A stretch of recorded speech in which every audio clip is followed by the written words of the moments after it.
Bawang guys. Ayan. Gusto tayo ng bawang. Luya. At saka yung salagagin po natin yung sibuyas guys.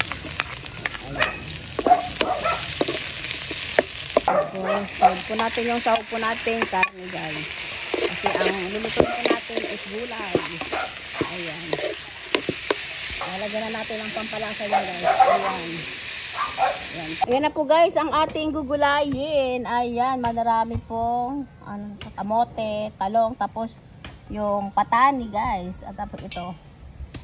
Ito ang ating lunch ngayong tanghali guys. Ayan. Ayan, ulit din yung ano natin guys. Mangga. Ayan. Ayan na guys, pag ganyan na po yung ano natin, yung karne po natin. Ayan, lagay na po natin ng kamatis. Ayan. Lagay na po natin yung kamote guys. Kasi matagal maluto po yung kamote. Lagay tayo ng bagong isda guys. Ayan. Tapos lagay ko na po yung malunggay. Ayan. Tapos lalagay din po natin yung buto ng patani. Ayan po guys. Ayan. Natin halo-haloin guys. Ayan.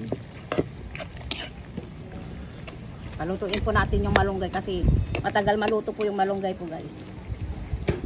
Ayan po guys. Nilagay na po natin yung mga gulay-gulay. Ayan. Tapos lagyan na po natin yung sili. Lagyan ko na din po yung ampalaya guys. Ampalaya po natin nakuha sa ating taniman. Ayan na po guys ang ating lunch. Ayan, pakbet po guys. Ayan. Ayan na po guys, ready to serve na po yan guys. Ayan na po guys, ready to serve na po ang ating lunch. Ayan. Thank you guys for watching. Bye-bye.